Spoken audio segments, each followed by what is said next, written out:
2 ಈರುಳ್ಳಿ,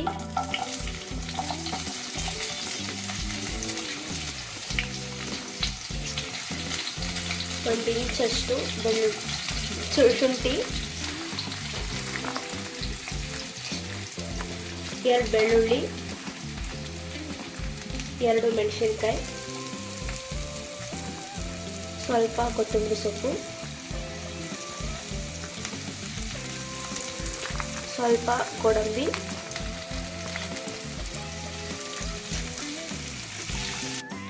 ಇದನ್ನೆಲ್ಲ ಚೆನ್ನಾಗಿ ಗೋಲ್ಡನ್ ಬ್ರೌನ್ ಕಲರ್ ಆಗೋವರೆಗೂ ಫ್ರೈ ಮಾಡ್ಕೋಬೇಕು. ಸೊ ಇದೆಲ್ಲ ಚೆನ್ನಾಗಿ ಗೋಲ್ಡನ್ ಬ್ರೌನ್ ಕಲರ್ ಆಗಿದೆ. ಈಗ ಇದಕ್ಕೆ 2 ಟೊಮೆಟೊನ ಸೇರಿಸ್ಕೊಳ್ಳೋಣ.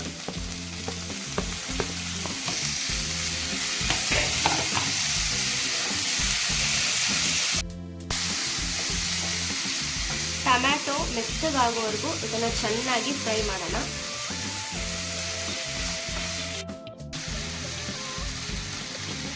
ಸೊ ಇದು ಟೊಮ್ಯಾಟೊ ಮೆತ್ತಗಾದ್ಮೇಲೆ ಸ್ಟವ್ನ ಆಫ್ ಮಾಡಿ ಕೆಳಗಿಳಿಸಿ ತಣ್ಣಗಾಗೋವರೆಗೂ ಬಿಟ್ಟು ಇದನ್ನು ಚೆನ್ನಾಗಿ ಗ್ರೈಂಡ್ ಮಾಡ್ಕೊಳ್ಳೋಣ. ಫ್ರೈ ಮಾಡ್ಕೊಂಡಿರೋದೆಲ್ಲ ಚೆನ್ನಾಗಿ ತಣ್ಣಗಾಗಿದೆ. ಈಗ ಇದನ್ನು ಗ್ರೈಂಡ್ ಮಾಡ್ಕೊಳ್ಳೋಣ.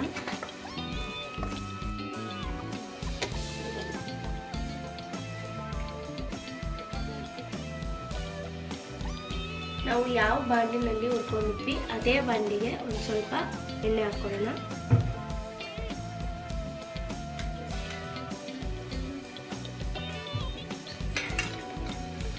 ಸ್ವಲ್ಪ ಕಾಯಬೇಕು.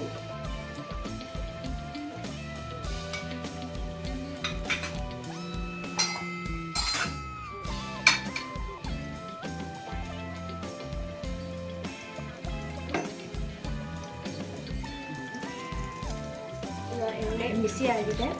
ಹೀಗಿದಾದ್ಮೇಲೆ ಒಂದು 2 ಪಲಾವ್ ಎಲೆ, ಒಂದು ಸ್ವಲ್ಪ ಜೀರಿಗೆ,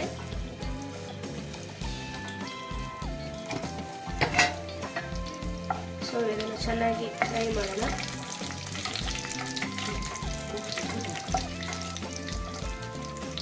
ಇದೆಲ್ಲ ಲೋ ಫ್ಲೇಮಲ್ಲಿ ಫ್ರೈ ಮಾಡಬೇಕು.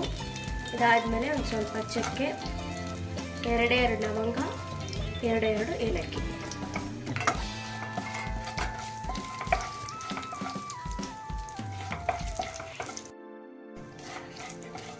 ಇದು ಸ್ವಲ್ಪ ಫ್ರೈ ಆದಮೇಲೆ 1 teaspoon chilli powder,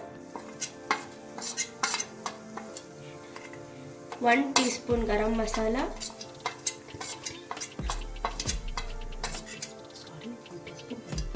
1 teaspoon ಧನಿಯಾ ಪುಡಿ, 1/2 ಟೀ ಸ್ಪೂನ್ ಗರಂ ಮಸಾಲ, 2 ಚಿಟಿಕೆ ಅರಿಶಿನ.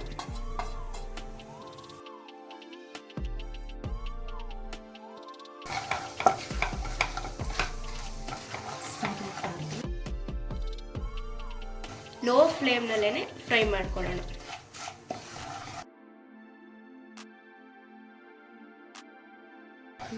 ಒಂದು 2 ಸೆಕೆಂಡ್ಸ್ ಇದನ್ನು ಫ್ರೈ ಮಾಡಿಕೊಂಡು ಈಗ ನಾವು ರುಬ್ಕೊಂಡಿರುವಂಥ ಮಸಾಲೆನ ಇದಕ್ಕೆ ಸೇರಿಸ್ಕೊಳ್ಳೋಣ.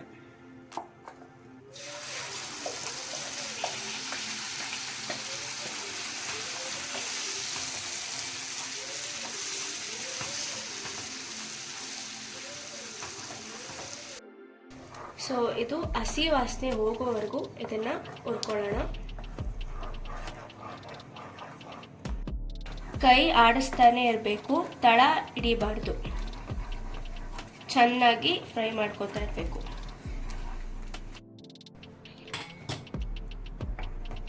ಈಗ ಹಸಿ ಬಟಾಣಿ ಕಾಲ ಇವಾಗ ಬೇಕಾದರೆ ಸ್ವಲ್ಪ ಹಸಿ ಬಟಾಣಿನ ಈ ಹಂತದಲ್ಲೇ ನಾವು ಸೇರಿಸ್ಕೊಳ್ಳೋಣ.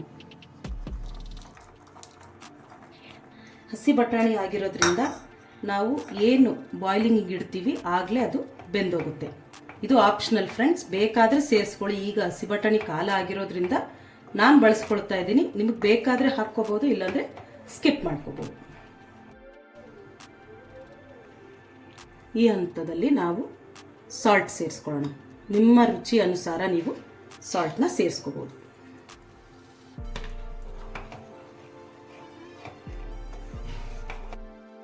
ಈಗ ನೀರು ಹಾಕ್ಕೊಂಡಿದ್ದೀನಿ.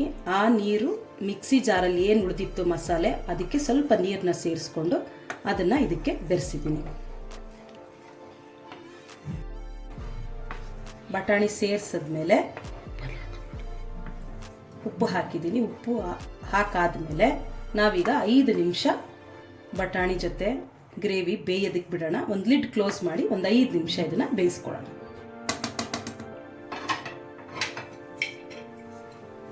5 ನಿಮಿಷ ಆದಮೇಲೆ ಈಗ ಓಪನ್ ಮಾಡಿದ್ದೀನಿ.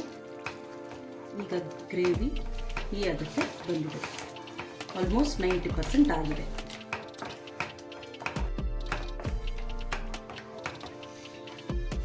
ಈಗ ನಾವು ಇದಕ್ಕೆ 1-2 ಸ್ಪೂನು ಮೊಸರು ಸೇರಿಸ್ಕೊಳ್ತಾ ಇದ್ದೀನಿ. ಅದು ಲೋ ಫ್ಲೇಮಲ್ಲಿ ಸೇರಿಸ್ಕೊಳ್ತಾ ಇದ್ದೀನಿ. ಇದು ಆಪ್ಷನಲ್, ನಿಮಗೆ ಬೇಕಾದರೆ ಸೇರಿಸ್ಕೋಬೋದು. ಮೊಸರು ಇಷ್ಟಪಡದಲ್ಲೇ ಇರೋರು ಸ್ಕಿಪ್ ಮಾಡ್ಬೋದು. ಈಗ ಪನ್ನೀರ್ನ ನಾವು ನಮಗೆ ಯಾವ ಸೈಜ್ ಬೇಕೋ ಆ ಸೈಜ್ಗೆ ಕಟ್ ಮಾಡ್ಕೊಳ್ಳೋಣ.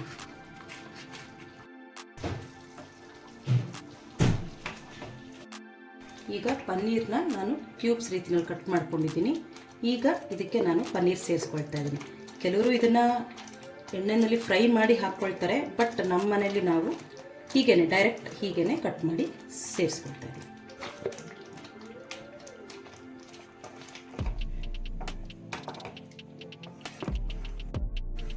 ಈಗ ಪನ್ನೀರ್ ಗ್ರೇವಿ ರೆಡಿಯಾಗಿದೆ. ಒಂದು 2 ನಿಮಿಷ ಕುದಿಸ್ಕೊಂಡ್ರೆ ಸಾಕು, ಜಾಸ್ತಿ ಏನು ಪನ್ನೀರು ನಾವು ಬೇಯಿಸ್ಕೊಳ್ಳೋ ಅವಶ್ಯಕತೆ ಇಲ್ಲ. ಈಗ ರೆಡಿಯಾಗಿದೆ. ಇದು ನಮ್ಮನೆ ಶೈಲಿಯ ಪನ್ನೀರ್ ಗ್ರೇವಿ. ಒಬ್ಬೊಬ್ಬರು ಒಂದೊಂದು ರೀತಿ ಮಾಡ್ತಾರೆ, ಇದು ನಮ್ಮ ಶೈಲಿಯ ನಮ್ಮ ಮನೆಯ ಪನ್ನೀರ್ ಗ್ರೇವಿ.